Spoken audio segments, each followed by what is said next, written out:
Buenas tardes.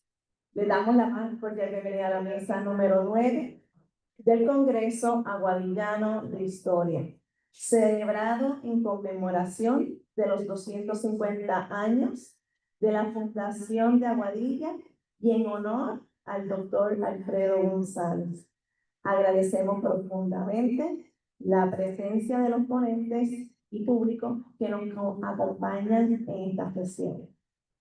Mi nombre es la doctora Eddie Román Morales, profesora de Química del Departamento de Ciencias Naturales, y es para mí un honor estar con ustedes como moderadora de la mesa número 9. Me gustaría dar comienzo a la mesa número 9 con la presentación de la doctora Carmen Casurro García de la Quintana, profesora jubilada de la Universidad de Puerto Rico en Aguadilla, con la presentación del libro La Premonición de Adela de Cristóbal Colón, actual almirante de las Indias.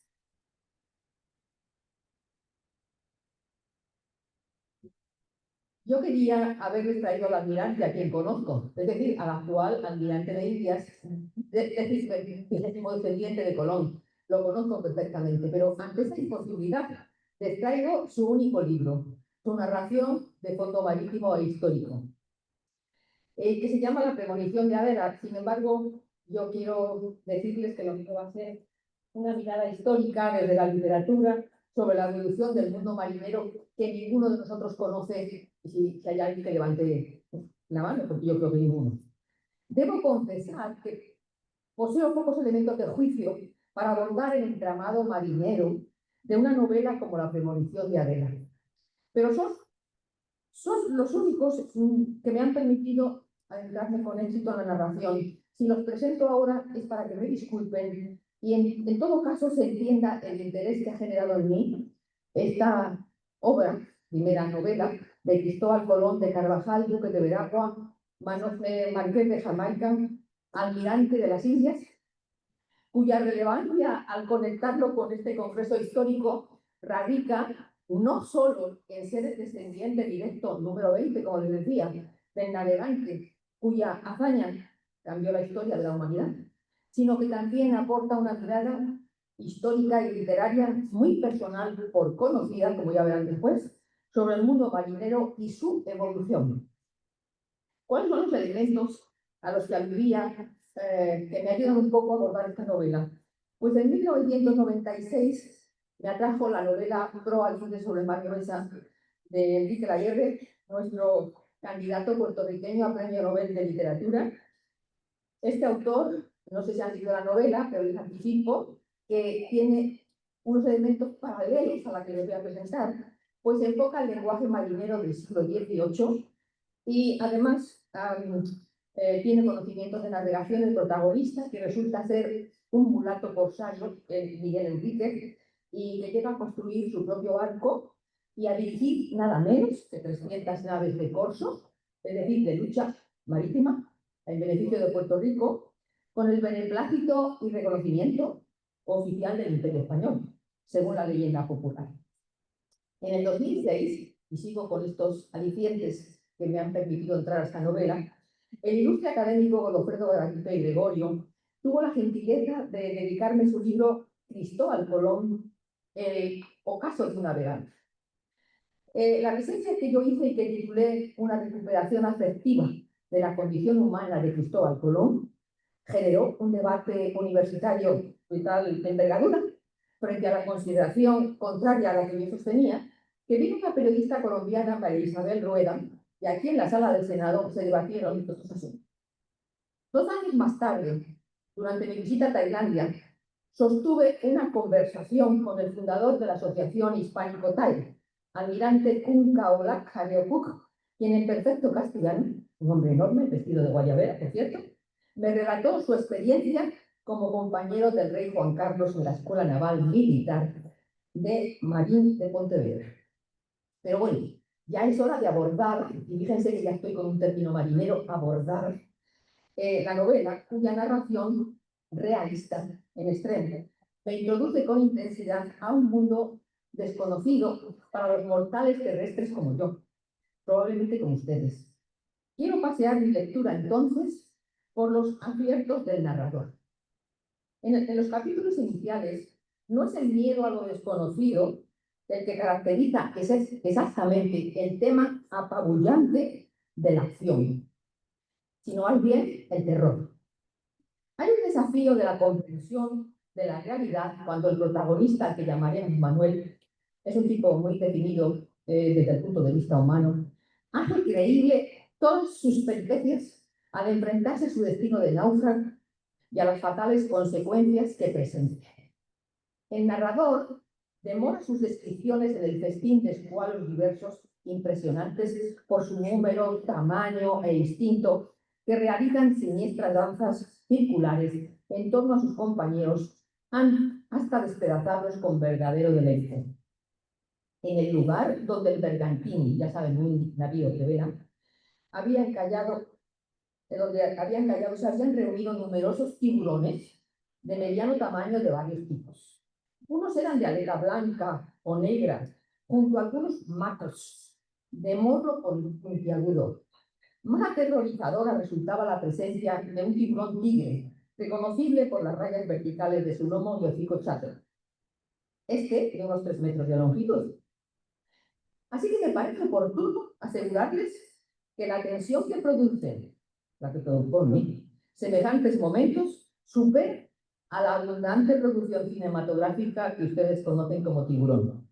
Por lo que considero que esta y otras partes de fundamento histórico que les adelantaré merecen llevarse al cine.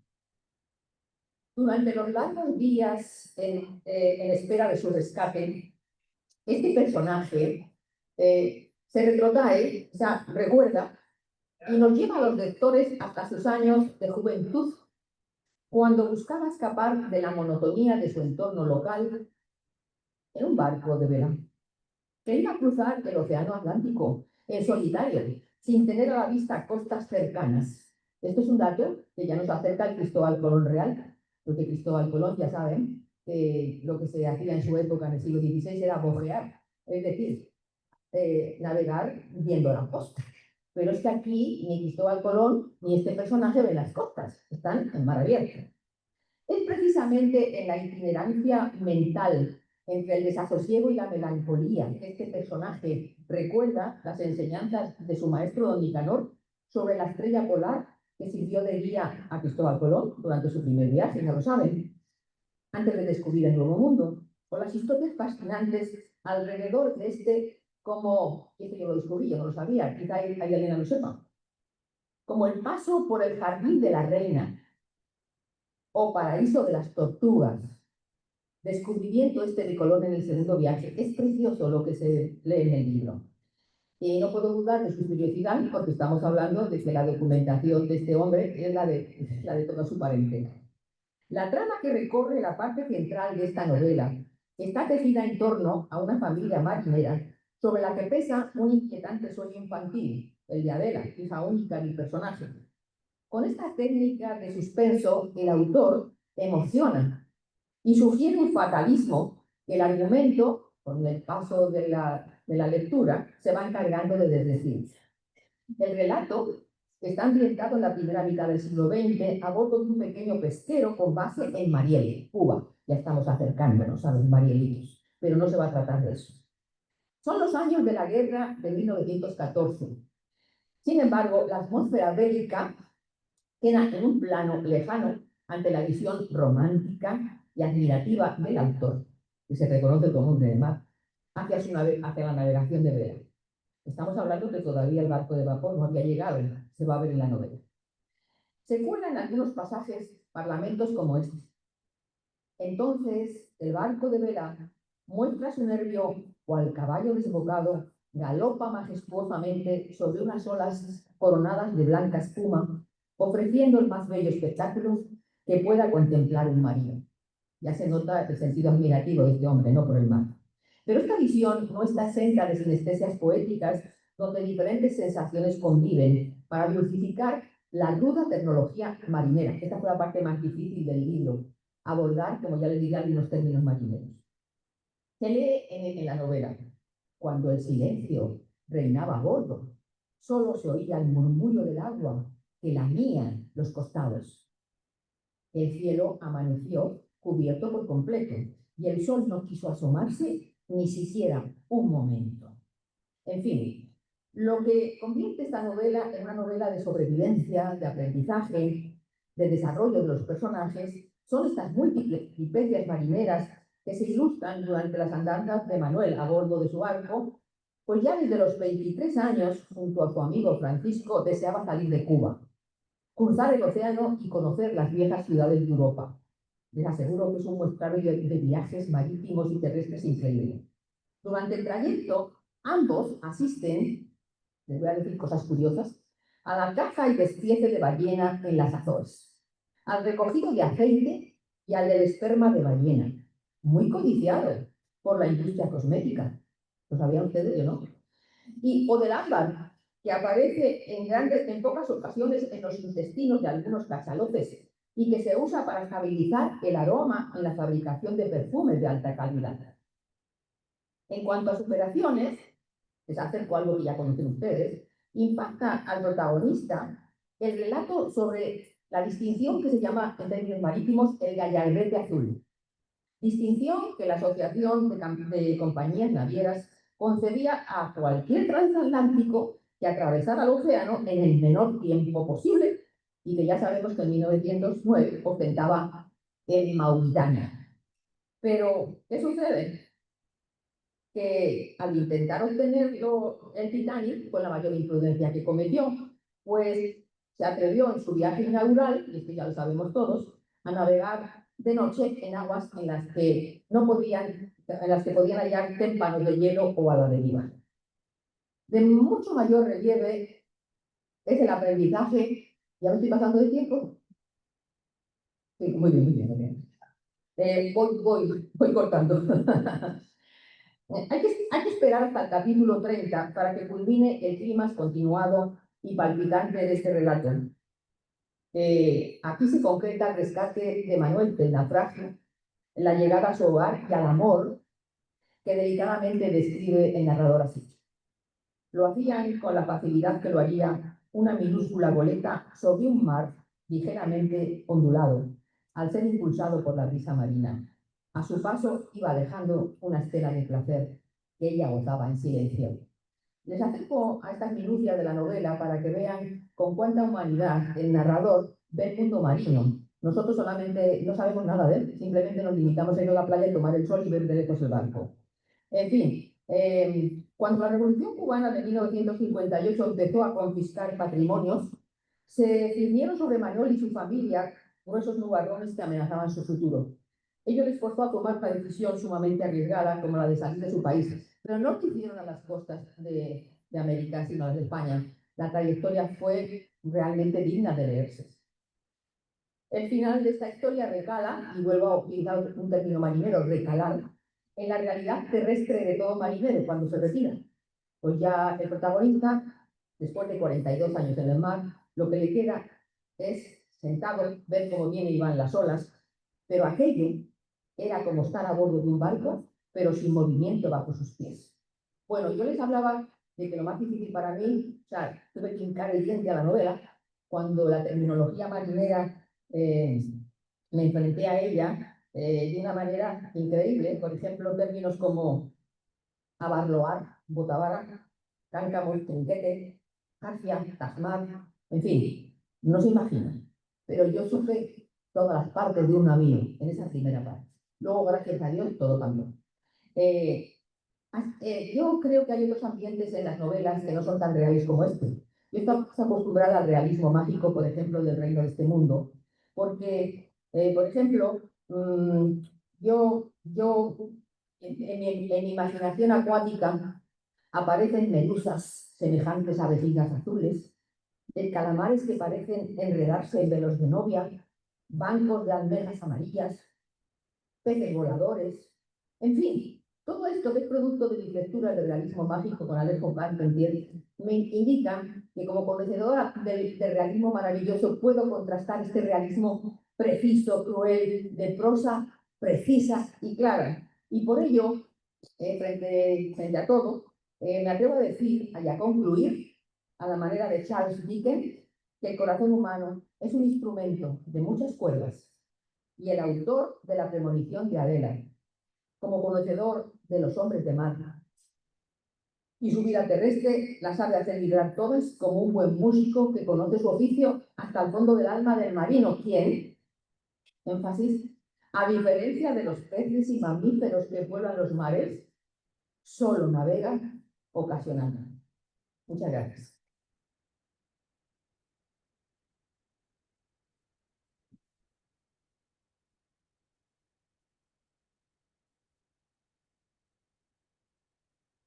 Muchísimas gracias a la doctora Casildo García de la Quintana por su excelente ponencia.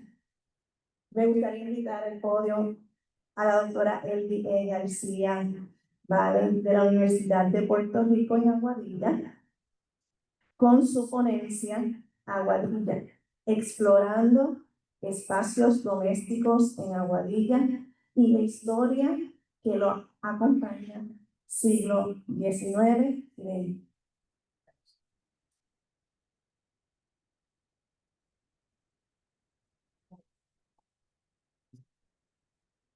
Muchas gracias, buenas tardes a todos.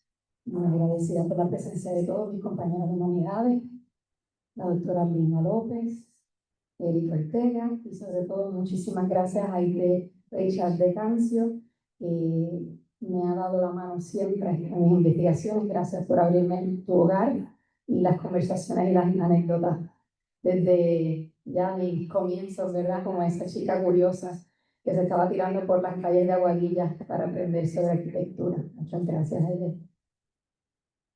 Esta ponencia se basa en una investigación que nació de un interés por estudiar y documentar la arquitectura doméstica en Aguadilla, buscando rescatar fotografías, planos y cualquier documentación existente que existiera en los distintos repositorios del municipio y visitando las mismas familias, ¿verdad? Y es una investigación que se extiende hasta ahora, estoy todavía trabajando en esa investigación, para incluir más elementos sobre la arquitectura doméstica. En esta ponencia se va a concentrar solamente entre los siglos XIX y siglo XX.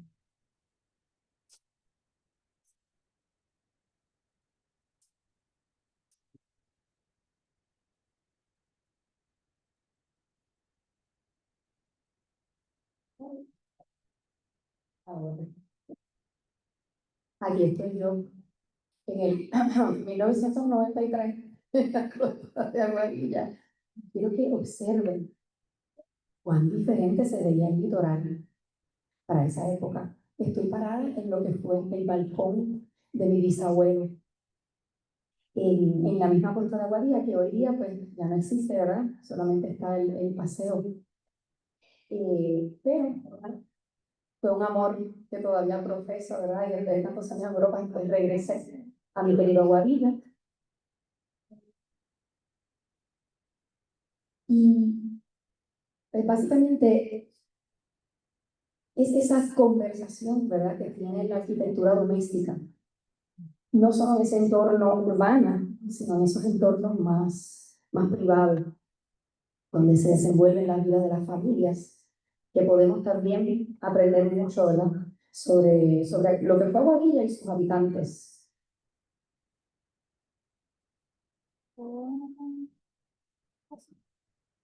No voy a entrar mucho en la fundación de Aguadilla, ¿no?, porque muchos hemos ya escuchado en distintas ponencias cómo fue que se llevó a cabo, ¿verdad? Pero sabemos ya que a finales del siglo XVIII ya se había establecido ese centro urbano, y pues se determina que según las leyes de India de 1576, pues esas casas de las familias más prominentes se iban a establecer en el centro del pueblo. El crecimiento urbano y residencial en Aguadilla fue un proceso marcado por el desarrollo económico debido al comercio portuario, pero no fue siempre un proceso rápido y consistente, sino más bien intermitente, y era ralentizado en muchas ocasiones por eventos atmosféricos, terremotos, distintos eventos, y pues también eventos de situaciones precarias que hay en la isla. Y pues se establecía que en el centro la iglesia, todo lo que eran los edificios gubernamentales, y entonces en ese entorno era que se levantaban esas casas y se buscaba desplazar esas primeras chozas y esas primeras residencias de madera que eran pues, menos vistosas, para entonces subirle ese estatus al pueblo de Aguadilla. Dos de nuestras residencias, vamos a trabajar en 3 residencias, primero a hacer una cosa muy visual, tratar de ser lo más breve posible, pero tenemos un personaje, ¿verdad?, central en la construcción de estas residencias, que fue don Manuel Gómez Tejera.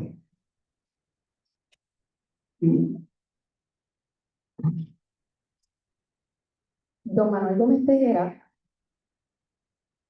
no era arquitecto, sino que era un arquitecto honorario, y era hermano de la ilustre pedagoga Carmen Gómez Tejera. Lamentablemente no tenemos fotos de él, pero se conoce que estudió por correspondencia y tenía una gran sensibilidad por el diseño arquitectónico. Construyó las residencias Cardona y López, que vamos a estar observando, y tenía una preferencia por el estilo neoclásico ecléctico, enriquecido con uso de torres, balcones, medios puntos, calados, barandas de hierro, columnas, cúpulas y ojos de buey. Y buscaba crear ese nuevo lenguaje arquitectónico que no solamente reflejara ese neoclásico traído al Caribe, sino además integrar otros elementos que lo hicieran propio, ¿no? Crear un lenguaje arquitectónico doméstico nuevo, que representase esas nuevas familias prominentes del pueblo.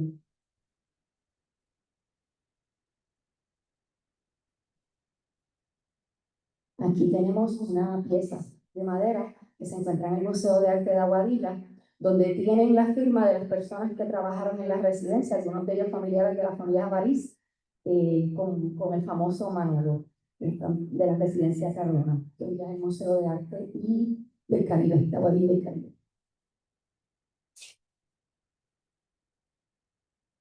Y básicamente en esta investigación se habla de lo que Carol Jordan define como ese deseo de representar la clase media y alta de Puerto Rico, ostentando, ¿verdad?, o sea, ese bienestar a través de sus residencias. Nadie quería, ¿verdad?, que el pueblo se viera como un lugar pobre o no desarrollado. Y pues comienza esa vida menos rural y más urbana, ¿no? Luego vamos a ver, como hemos visto en otras ponencias, cómo se mueve la población a lo largo, ¿verdad?, de todo el pueblo, más hacia Arcamaceres, etcétera. Pero ahora mismo estamos en el pleno desarrollo de lo que sería la parte residencial en el centro del pueblo. Nuestra primera residencia es la residencia conocida como Silvia Beneján, en la calle Muñoz Rivera número 15, y quiero que noten que muchas investigaciones identifican las casas por los nombres de las familias, porque obviamente eran las personas prominentes del pueblo, más conocidas, y esta residencia en específico se encuentra al lado de Vitata, y en la otra esquina cruza la calle y está el Parque del Rey. Así que está en un lugar bastante bien localizado. Y en este momento, esa casa, el municipio de Aguadilla la acaba de adquirir y la están reestructurando. Y es un honor para mí, ¿verdad? Ver que la están poniendo bonita y que muchas de las fotografías que yo tomé, como esta, que son fotografías que tienen más de 20 años, de una chica joven, pues se pueden utilizar para la reconstrucción. Está localizada cerca de la plaza y, como les dije, está en el norte de lo que se conocía como la Fuente de la Princesa, que luego se le conoció como el Parque del Rey. Esta residencia finera tiene 2 fachadas, ¿no? La principal al frente, que tiene esos 3 vanos coronados con esos arcos encima de las puertas. Y fue comisionada por José Silva y Suárez, que era un banquero y comerciante que se había trasladado a Aguadilla. Y es una casa, voy a ver la fotografía, pueden ver que es una residencia de una planta. Aquí tenemos la primera fachada con los 3 vanos y tienen abajo cerradas, esas dos laterales, la de centro es la puerta, esas dos laterales entonces tienen esa balaustrada en hierro fundido. Y en la parte lateral entonces tenemos 4 vanos que son ventanas. Esas ventanas tenían celosías porque así pues no te perdías el bochinche del barrio, sino que mirabas por la ventanita, te enterabas de todo, pero no mirabas para adentro, ¿verdad? Y ahí es que surge, ¿verdad?, esa conversación entre el mundo exterior y el mundo interior de la familia de Guadilla. Como pueden observar a la derecha, me di a la tarea cuando hice, ¿verdad?, mi tesis en la universidad, de hacer el plano de la casa. Como pueden ver, la parte más importante se encuentra en la parte al frente, enseguida de la entrada, que es la sala, que es la parte que conecta con el mundo exterior. Esta casa se parece mucho a las casas del viejo San Juan porque es al ras, no tiene balcón. Y pues pueden ver que entonces ya lo que son los dormitorios y otras áreas están en la parte de atrás, y era muy común que la cocina y el baño estuvieran en la parte posterior.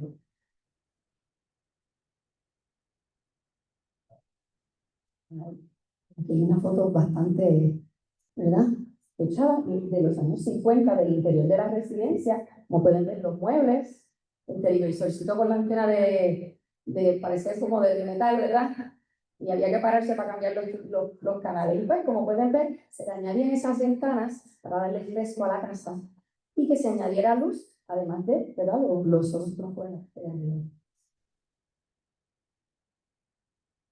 La segunda residencia es la residencia López. Esa es la que se encuentra en la calle Progreso frente al tribunal, que ahora lo hicieron como un sitio para tomar drinks o algo así bien exótico. Y se ve bien chulo, todavía no he ido, ¿verdad? Y pues esa residencia, la López, fue diseñada por Manuel Gómez Tejera y Cecilio Sánchez, que fue el maestro de obras. Ya esa casa fue para el 1914, la anterior es mucho más antigua, estamos hablando de 1850, con distintas reparaciones. Esta casa,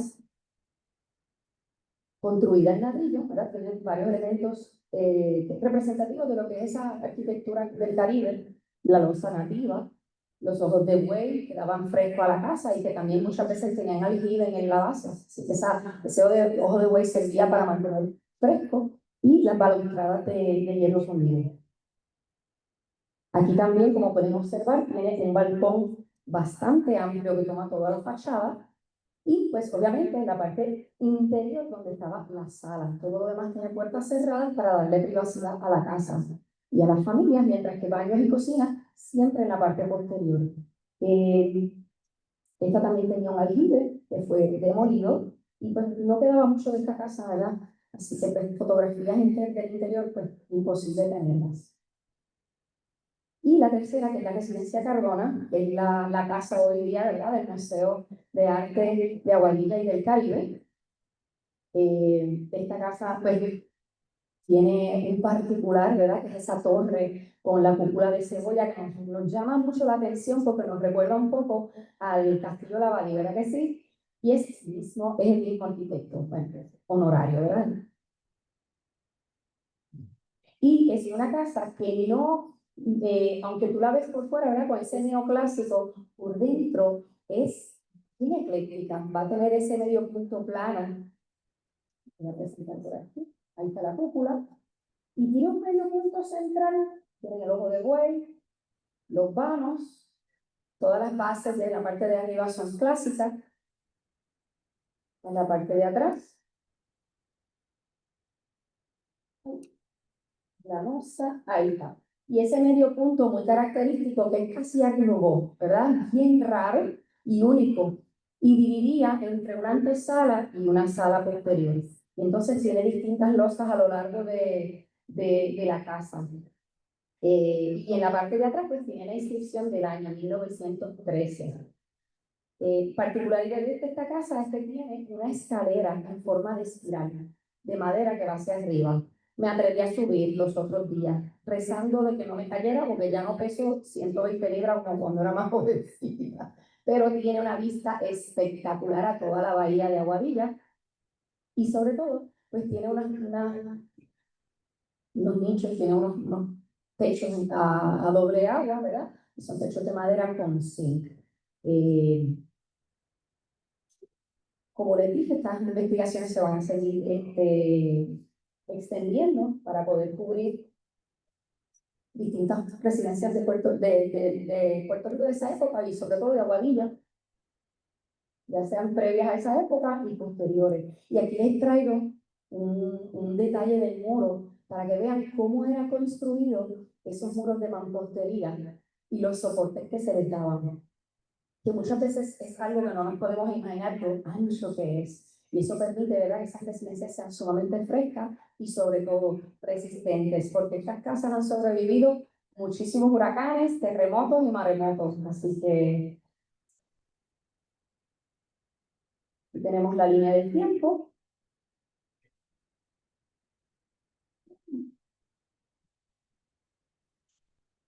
Ay, y muchísimas gracias.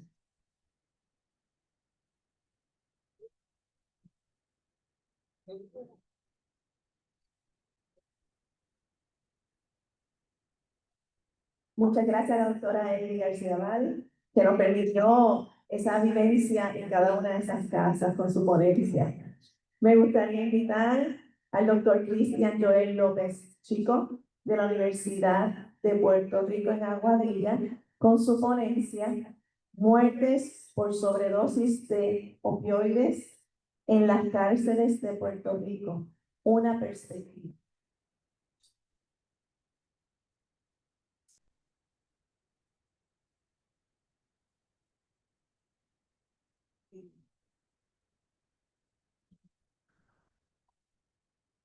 Buenas tardes, ¿me escuchan bien?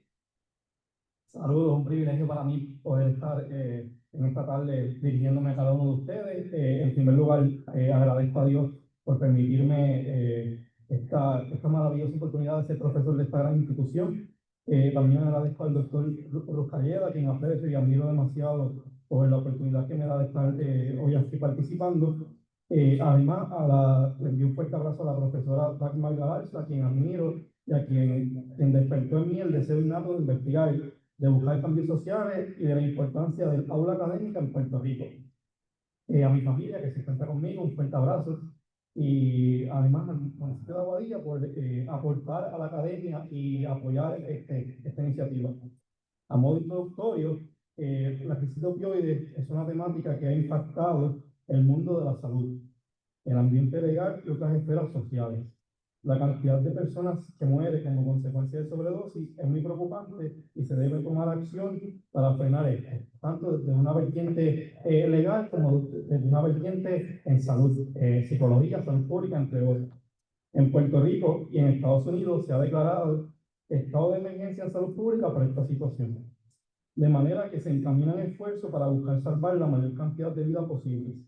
La crisis de opioides ha trastocado incluso las cárceles del país. De eso se trata mi tema de investigación.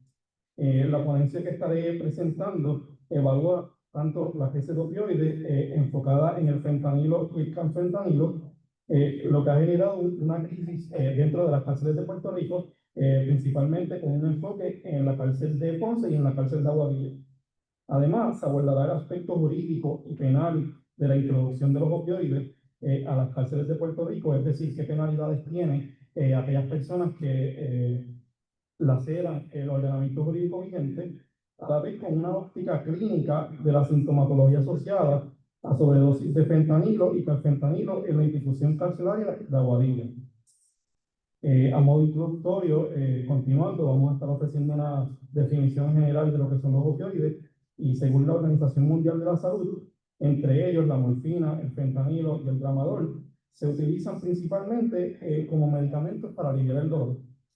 A su vez, resalta la OMS que el alto consumo de opioides sin fines terapéuticos se debe principalmente a que estos tipos de medicamentos suelen promover un alto nivel de euforia. De aquí se desprende, de aquí emana la dependencia de este tipo de sustancias. Por lo general, las personas dependientes a los opioides presentan un cuadro clínico que se caracteriza por el menoscabo de sus funciones fisiológicas, biológicas, psicológicas, entre otros, que proviene del resultado de no poseer la capacidad de controlar el consumo a los opioides. En caso, por ejemplo, de sobredosis de opioides, se recomienda el tratamiento de pacientes con, por lo general, metadona, naloxona y la buprenorfina, entre otros, pero estos son de los más que se utilizan. En cuanto a un trasfondo histórico del fentanilo y el carfentanilo y la ola epidemiológica de estos nocivos opioides, en síntesis, para el 1960 se sintetiza por primera vez el opioide que se denomina fentanilo. Ya para el 1963 se utilizó este fármaco como un analgésico intravenoso en Europa. En Estados Unidos comenzó a utilizarse para el 1968 y de ahí en adelante se convertiría en el opiáceo o opioide sintético de mayor relevancia en el mundo.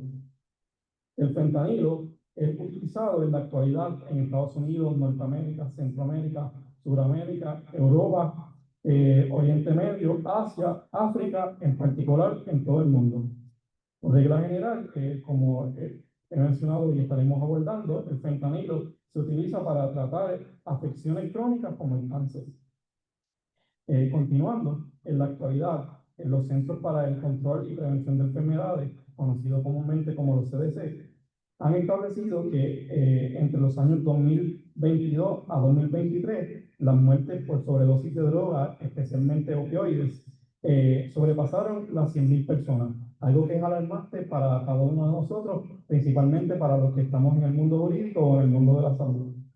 Por otra parte, distintos especialistas señalan que en la actualidad nos encontramos ante la fase que han denominado la cuarta fase de la epidemiología de los opioides, lo que supone grandes retos para el sector tanto de salud en Puerto Rico como distintas jurisdicciones que se enfrentan a esta situación saludista. No solamente esto pasa en Puerto Rico y en Estados Unidos, también está pasando en México, en España y en otros países. Es importante señalar que distintos investigadores han apuntado que esta epidemia de muertes por sobredosis relacionada a los opioides ha sufrido distintas metamorfosis a través del tiempo. ¿Qué quiero decir con esto? Que a raíz de la génesis del fentanilo, el consumo de este tipo de narcóticos ha aumentado exponencialmente. Los expertos además sustentan que esta cuarta ola tuvo su génesis con anterioridad a la proliferación o la propagación del COVID-19. Sin embargo, la pandemia del COVID-19 jugó un rol trascendental en el desenvolvimiento de la crisis de opioides.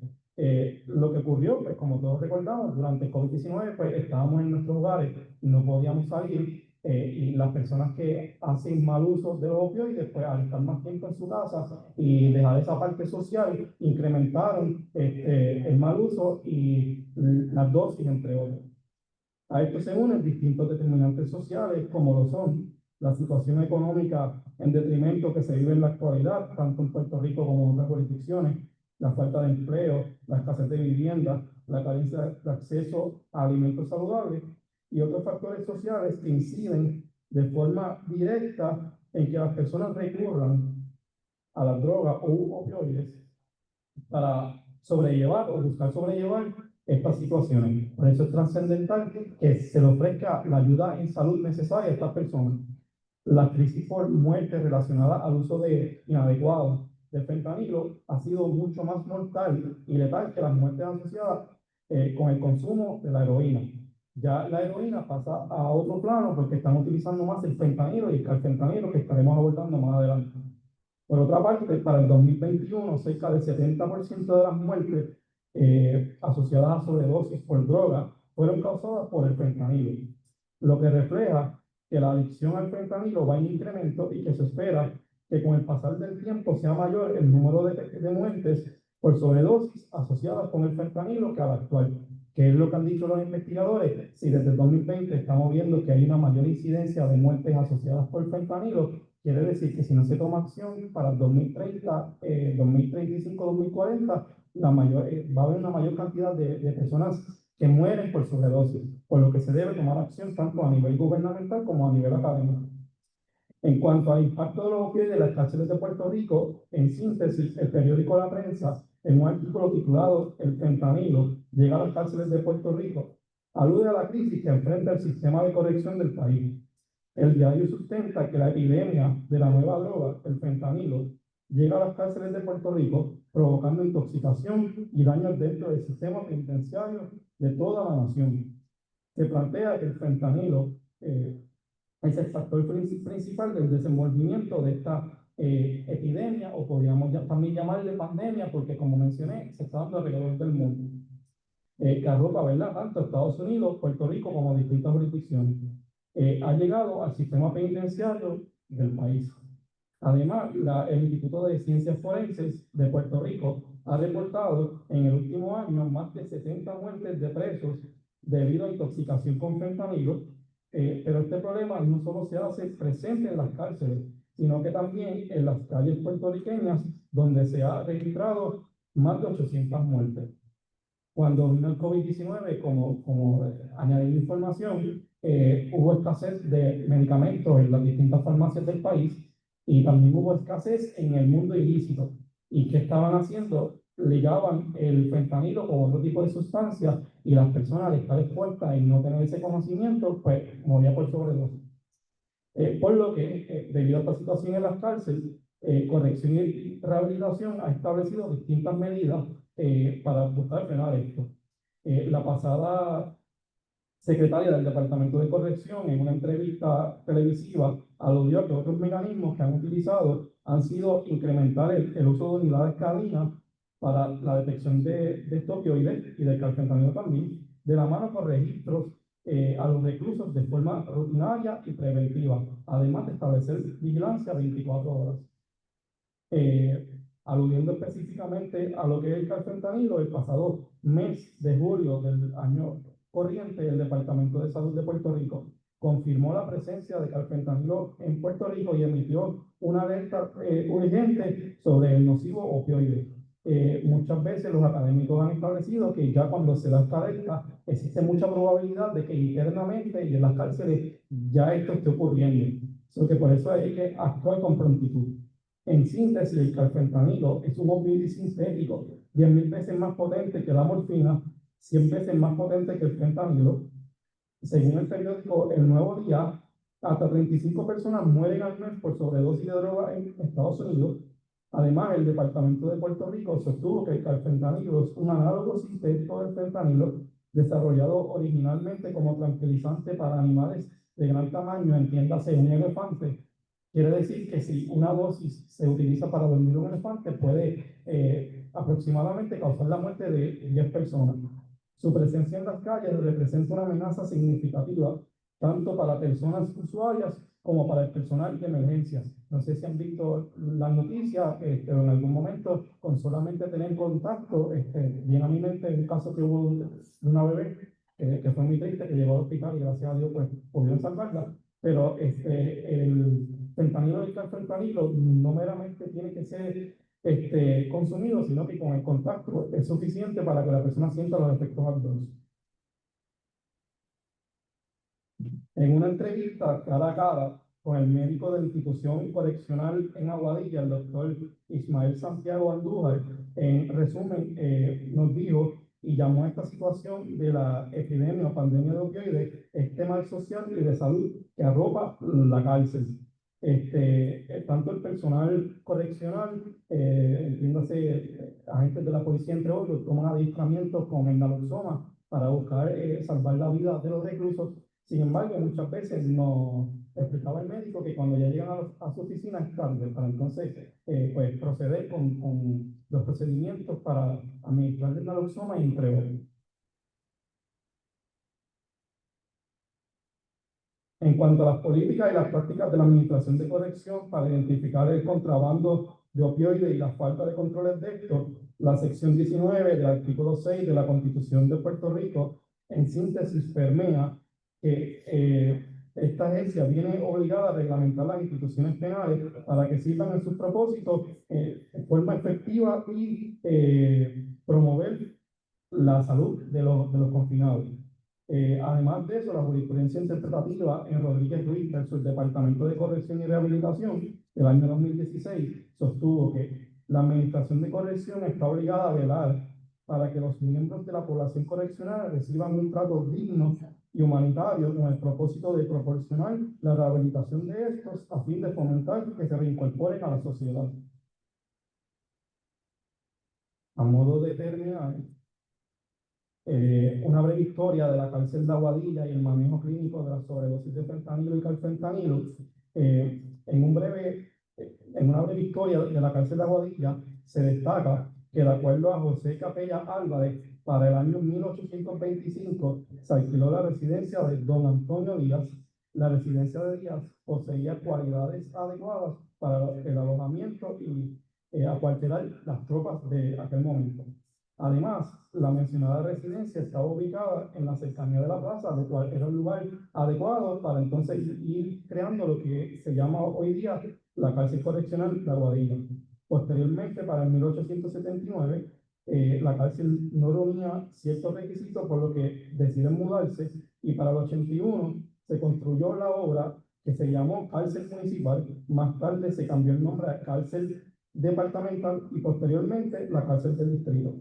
En diciembre de 1984 se anunció que dicho presidio iba a ser entonces convertido en un hospital psiquiátrico, por lo que pasa a ser lo que se llama la cárcel de distrito, que posteriormente se llama la institución correccional de Guerrero, que es como la conocemos hoy día.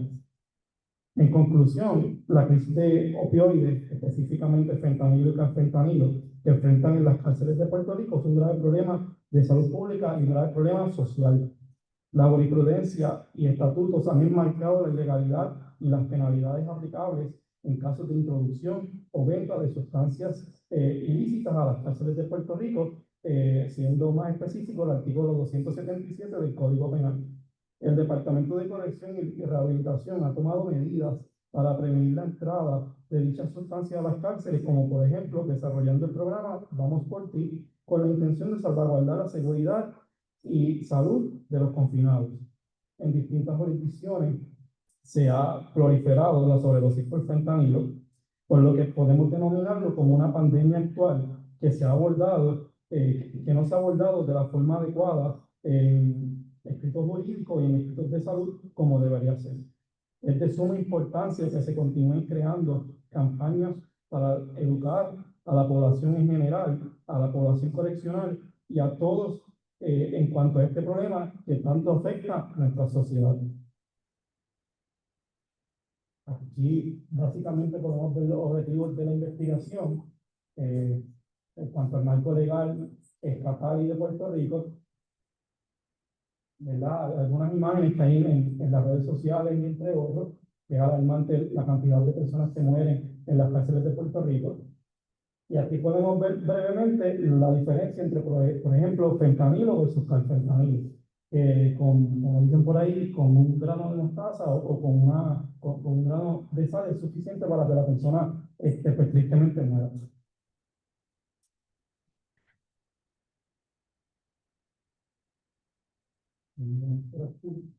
Y parte del tratamiento que les mencioné, tanto la ley para la prevención de muerte por sobredosis de opioides como el Código Penal y entre otros manejan el ordenamiento jurídico. Aquí está la jurisprudencia, me pasé, la referencia y pues la conclusión que ya les expliqué. Muchas gracias.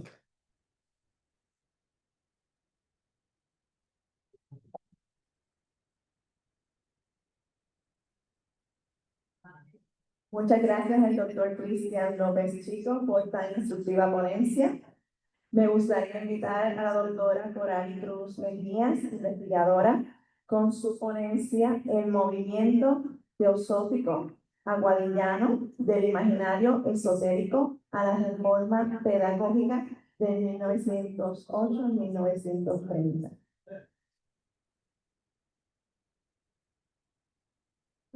Buenas tardes a todos, su presencia, agradecida de que todavía estén aquí y pues de tener este espacio para compartirles un poquito sobre uno de los temas de investigación que más me mueve, que es el movimiento teosófico en Puerto Rico, pero en este caso les voy a estar hablando un poquito sobre el movimiento teosófico aguadillano y he titulado esta ponencia del imaginario esotérico a la reforma pedagógica, ya veremos por qué.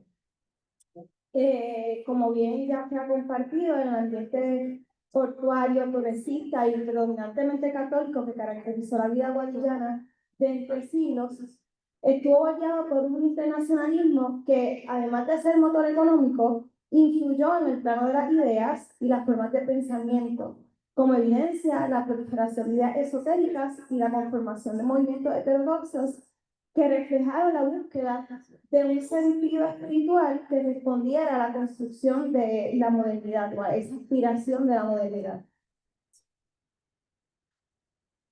¿Qué es teosofía? Bueno, para explicarlo brevemente, podemos partir de su definición etimológica, ¿no? Que se deriva del griego teos, que significa Dios, y sofía, sabiduría.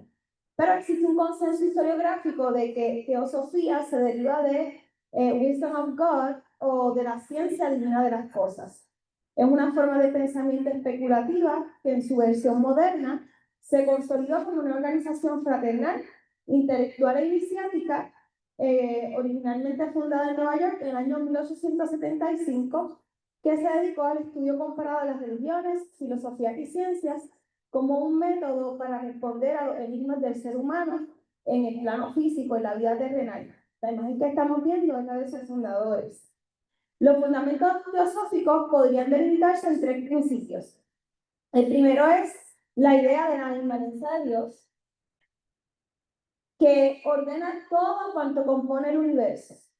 El segundo es la idea de, o el supuesto de que existe un tronco universal para toda la humanidad y que éste está regido por una jerarquía espiritual.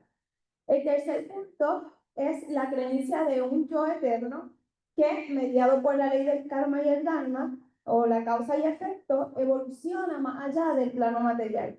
En síntesis, para los teósofos, el alma individual o colectiva progresa conforme a las acciones del individuo que debe buscar su propio perfeccionamiento. Estas ideas filosóficas modernas se tomaron mucho del hinduismo y del budismo que sus fundadores practicaron. Estos principios o verdades universales, como le llamaban, orientaban la evolución moral y espiritual del ser humano y fueron adoptados por un sector aguadillano que no solo difundió estas ideas como miembros de la sociedad teosófica, sino que también las llevó a la práctica en su gestión social y educativa. El movimiento teosófico creció sostenidamente durante el siglo XX y, mediante el contacto con los teósofos cubanos, alcanzó su establecimiento en Puerto Rico. La fundación de la logia Ananda en Ponce en el año 1906 marcó el inicio de esta organización en Puerto Rico. Para entonces, este movimiento internacional contaba con 14.000 miembros activos alrededor del mundo, a los que se unió un sector de aguadillas y de liberpensadores locales. Durante su primera década en Puerto Rico, la organización fundó 5 logias o centros. Y contrario a lo que se había documentado en mi disertación doctoral, identifiqué que la segunda logia no hubo en San Juan, sino que fue en Aguadilla. Los registros de la sede central de la Sociedad Teosófica, ubicado en Madras, India, confirman que la logia Elena Petrovna Blavatsky se constituyó en Aguadilla en el 1908 y que esta fue dirigida por Ramón Vázquez y Luis Antonio Torregrosas, uno de los 3 farmacéuticos de Aguadilla en ese momento, y quien además había presidido el Centro Espiritista El Porvenir. Además también fungió como alcalde de este municipio entre 1905 y 1907. Es decir, que en el Aguadilla costero, comercial y multicultural que describe la historiografía regional, hubo espacio para los teósofos. En parte, su permanencia se debió a los esfuerzos de Olivia Paoli de Bracci, quien era secretaria corresponsal de la logia ponceña, y en 1912 se trasladó a Aguadilla para ocupar el puesto de secretaria y apoyar a Torregrosa con la organización aguadillana. Así se hizo constar en una publicación de la revista española Sofía. Y de hecho, ella misma, en una de sus memorias, escribe cómo se mudó a Aguadilla para sostener el movimiento. El caso de Paoli de Bracci es interesante, hago un pequeño paréntesis, porque quizás sus hermanos han sido más estudiados en la historiografía nuestra, pero Paoli de Bracci fue una mujer extraordinaria y además fue la fundadora y directora de la primera revista teosófica puertorriqueña, que es la imagen que estamos viendo aquí, cuyo ejemplar ubica en el archivo de la Memoria Histórica de España. El establecimiento de la logia aguadillana Nigriti Marga, que viene siendo la segunda logia que se fundó en Aguadilla, marcó el cierre de esa primera etapa de expansión del movimiento en Puerto Rico, que alcanzó la constitución de 5 logias. Entre 1906 y 1916 se organizó la Logia Nanda, la Logia en el Sendero de San Juan, Krishnamurti, la Logia Elena Petrovna Blavatsky y la Nigriti Marga, que fue la que les mencioné, pero en este caso estuvo dirigida por el doctor aguadillano Buenaventura Jiménez Serra y Augusto Reichard. Aunque en 1916 ambas logias aguadillanas serían registradas en los informes de la sede de Ayay, la logia Blavatsky se disolvió y dejó de figurar en los informes oficiales en el año 1918. Aunque el movimiento teosófico en Puerto Rico nunca superó los 300 miembros, hacia 1925, que podemos decir que fue su año dorado, Aguadilla concentró más del 40% de la matrícula activa. Este dato confirma la relevancia del municipio como un centro de difusión teosófica regional y un punto de enlace del pensamiento esotérico con la acción social que los teosofistas locales llevaron a la práctica en la década de 1920.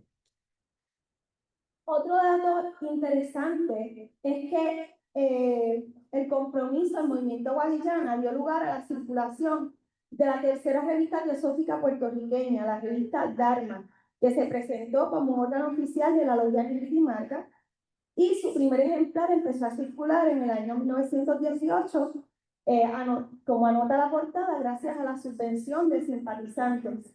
La diferencia de esta revista en comparación con las otras dos que circulaban es que esta se distribuía de manera gratuita los días 7 de cada mes.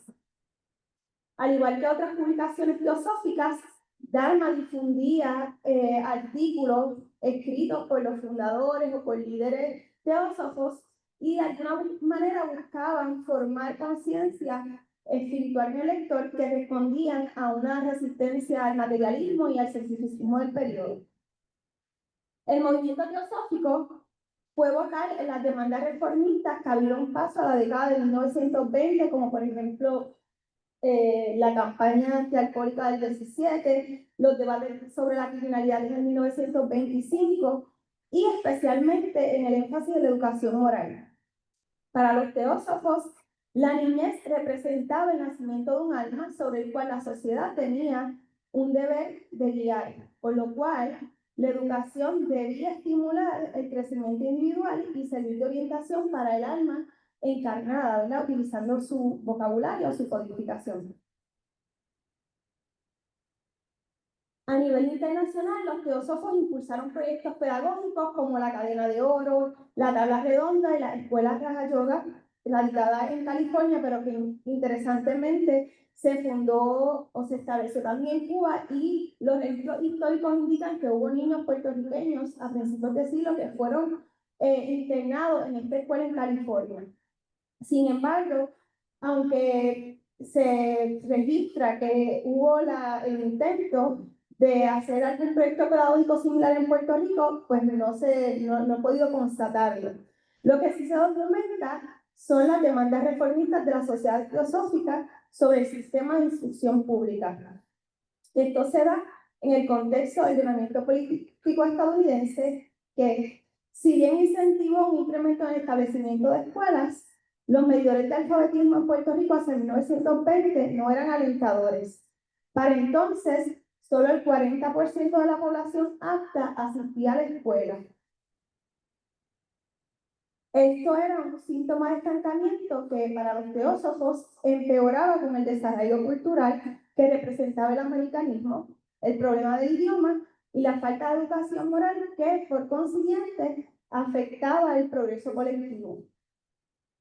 Mientras que los líderes teósofos abogaban por una educación que reconociera el alma del niño, de la niñez, para contrarrestar el analfabetismo funcional y promover la conciencia cívica, estos ofrecían charlas que complementaban con sus cursos para la niñez, que dictaban en sus propias logias o incluso en logias masónicas con quienes tenían muy buena relación, como por ejemplo las que ofrecía Francisco Vincenti en la logia Luz del Sendero en San Juan, o Augusto Plat en la calle Cristo, y también en Ponce, como en la logia Alciones, que fue la tercera logia que se fundó en Aguadilla en el año 1922.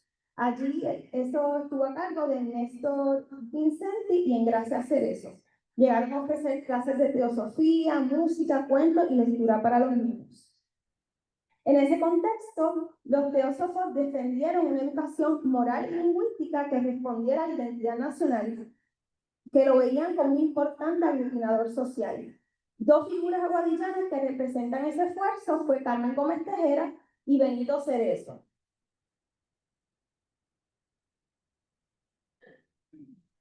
Gómez Tejera desarrolló una carrera como maestra, directora y más tarde como instructora en metodología de español en la Facultad de Pedagogía de la UPF, en donde además obtuvo la primera maestría en arte con especialidad en literatura española, con la cual hizo defensa pública del idioma español como una convicción teosófica que comprende la lengua materna como un aspecto integral del desarrollo de la conciencia y, por supuesto, de la identidad cultural.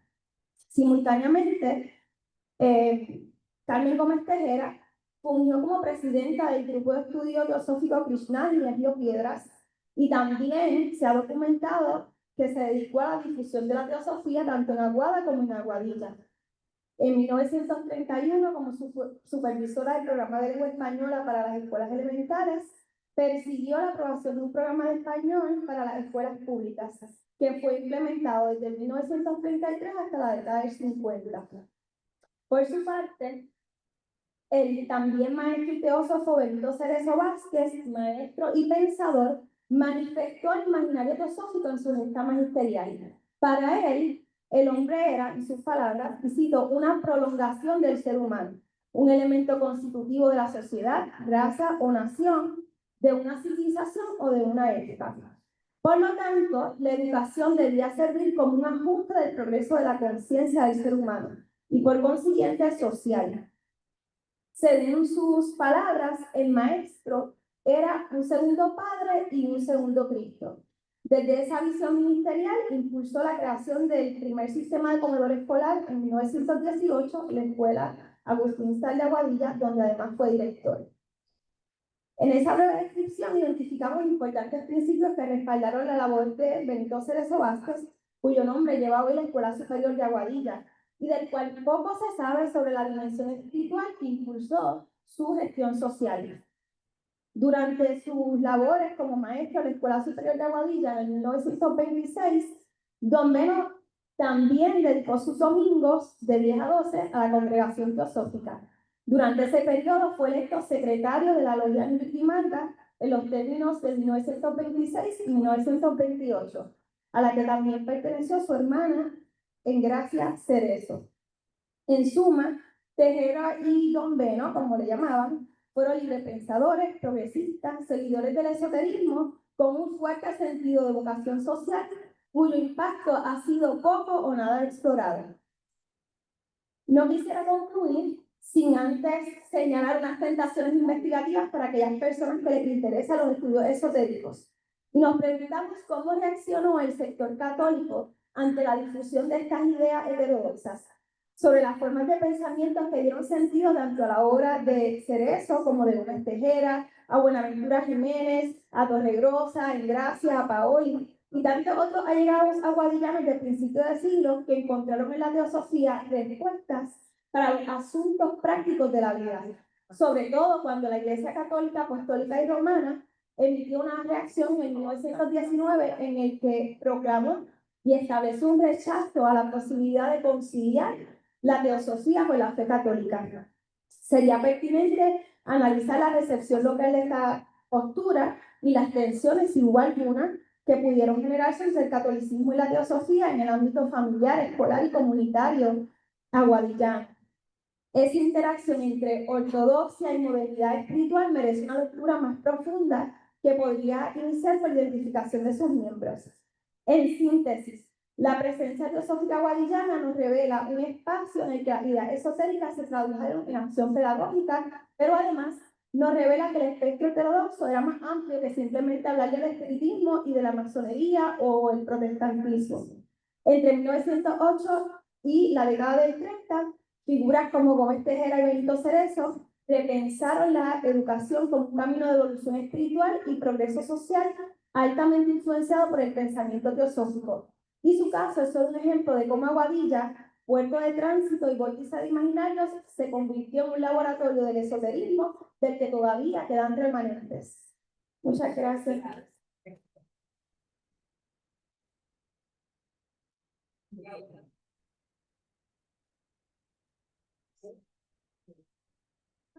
Muchas gracias a la doctora Coral Cruz Mejía por tan interesante ponencia. Con esto, ahora estamos dispuestos a recibir preguntas, máximo 2 preguntas, por favor.